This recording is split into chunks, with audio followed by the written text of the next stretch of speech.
Сәлеметсіздер ме? Каналға қош келдіңіздер. Бүгін біз сіздермен осы үй гүлдеріне пайдалы тағы да бір органикалық заттан гүлдерге қоспа деуге де болады, сусын деуге де болады, тыңайтқыш деуге де болады. Соны дайындап беретін боламыз. Біз гүлдерге экологиялық таза заттан қоспа әзірлейтін боламыз. Бұл әртүрлі пайдалы заттарға бай көкөніс барлық гүлдерге беруге болады. Әсіресе бұл тыңайтқышты герань гүліне берсек өте жақсы болады. Өйткені герань гүлдері көп гүл ашатын гүлдің біреуі, сондықтан да герань гүлдері осы тыңайтқышты өте жақсы көреді десек те болады. Бұл пайдалы су гүлдердің тез гүлдеуіне және де жылдам тамыр жаюына көмектеседі. Бұл дегеніміз бұл тыңайтқышта фосфор, калийдің арқасында осындай жетістікке жетеміз. Және де бұнда кремний да бар. Кремний бұл гүлдердің әртүрлі ауа райына тез төзімді болуға, тез бейімделуге көмектеседі. Сонымен бізге бір түйір шағын қияр керек. Кішкене қияр болса да болады. Ал егерде қиярларыңыз үлкен болатын болса, оның жартысын алсаңыздар болады. Қиярды майдалап турап аламыз да, біз оны блендерға салып, оның үстіне кішкене ғана су құйып, блендермен шайқап аламыз. Ал егерде сіздерде блендер болмайтын болса, ол қиярды үккіштен өткізіп алып, сосын су құйып, сөйтіп пайдалансақ болады. Міне енді біз блендерға салып, бір 2 минутта жақсылап шайқап аламыз. Бұл жерде қиярда темір, кальций, магний, цинк, бор бар. Өздеріңіз жақсы білесіздер. Бор да гүлдердің гүл ашуына көмектеседі. Ал фосфор мен калий гүлдеуіне көмектессе, магний ұзақ гүлдерді ұстап тұруға көмектеседі. Міне осы витаминдердің барлығы тек бір түйір ғана бір затта осы бар екен. Бұл қиярда және де В витаминдерінің топтамасы да бар. Бұл қиярдың өте бізге пайдалы екен деп мен айта аламын. Және де бұл қиярда амина қышқылдар да бар. Енді айтатын болсақ, өте көп витаминдер бар. Міне біздің қиярдан жасалған қоймалжың суымыз дайын болды. Біз енді бұның қоюын сұйықтығынан ажыратып аламыз, осындай сүзгіден өткізіп.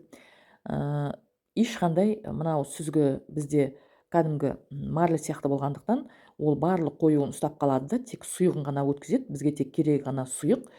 Сұйыққа ешқандай қоймалжың кетпейтіндіктен, біз қорықпай бұл жаңағы қиярдың суын пайдалана берсек болады. Ал егерде сіздердің мынандай сүзгілеріңіз тесіктері үлкен болатын болса, ол кезде марлі салып сүзгіден өткізіп алсаңыздар болады. Барлығымыз жақсы білеміз, бұл қиярдың адам ағзасына да өте пайдасы көп. Біз үнемі осы жаз мезгілінде қиярды көп өзіміз пайдаланамыз. Бұл қиярдың ішінде көптеген жаңа мен айтып кеткендей витаминдер бар, және де бұл қияр адамның шөлін басады. Осындай қоймалжыңның ішіне лимон салып, өзімізге сусын жасап та жаздың күні ішсек, біздің ағзамызға өте пайдалы болады. Міне енді мен жаңа сүзіп алған кішкене ғана сұйықтыққа 1 литрге жеткізіп, осындай тұнған суды құямыз. Бұған жылы судың керегі жоқ, тек бөлме температурасындағы су болса жетіп жатыр. Біз бұған 1 литрге дейін су құйып көбейтіп жатқанымыз, бұл өте қатты концентратталған болмауы керек.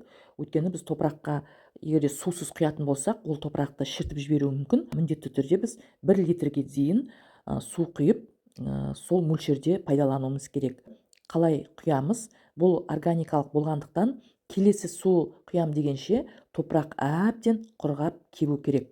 Ал егерде осы органикалық осындай тыңайтқыштарды бергеннен кейін біз топырақ кеппей тағы да осындай тыңайтқышты құятын болсақ, ол кезде ол топырақ кеппей гүлдердің тамырын шіртіп, гүлге кері әсерін тигізуі мүмкін. Әр органикалық осындай тыңайтқыштан кейін гүліміздің топырағын әбден кептіріп аламыз да, содан кейін барып таза сумен суарамыз.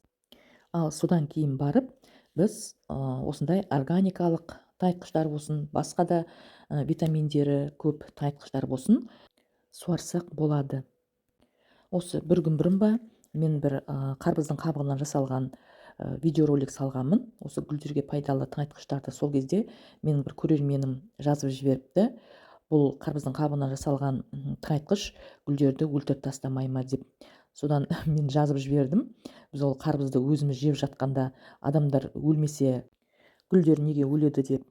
Қай тыңайтқыш болсын, органикалық тыңайтқыш болсын, біз барлығын мөлшерін біліп, артық мөлшерден құймай, бәрін дұрыс жасасақ, гүлдерге ешқандай зиян келтірмейміз. Қоспалардан кейін міндетті түрде таза сумен суарып тұру керек.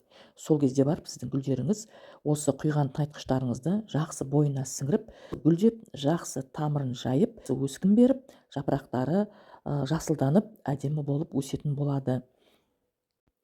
Бұл кәдімгі таза су ғой, тек біз қиярдың суын ғана пайдаланып отырмыз, болды.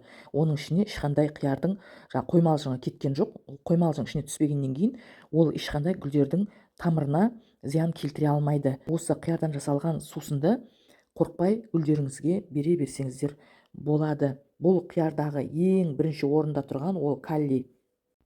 Қияр калийге бай болғандықтан бұл гүлдерге өте қажет. Және де қиярда омегаларға да өте бай болып келеді қияр. Осы қиярдан жасалынған тыңайтқышты сіздер де гүлдеріңізге беріп көріңіздер. Қорықпаңыздар, тек мөлшерін дұрыс жасап, барлығын уақытымен осы мен айтқандай қылып жасап гүлдеріңізге құятын болсаңыздар, сіздердің гүлдеріңіз де жақсы өсетін болады. Менің видеом сіздерге пайдалы болды деген ойдамын. Егер де тіркелмеген болсаңыздар, тіркеліп, лайк басып, комментарий жаза отырыңыздар. Сіздер де гүлдеріңізге қандай органикалық тыңайтқыштар бересіздер, соны жаза отырыңыздар. Біз де гүлімізге пайдаланып көрейік. Сіздермен болған бақыт, сау саламатта болыңыздар.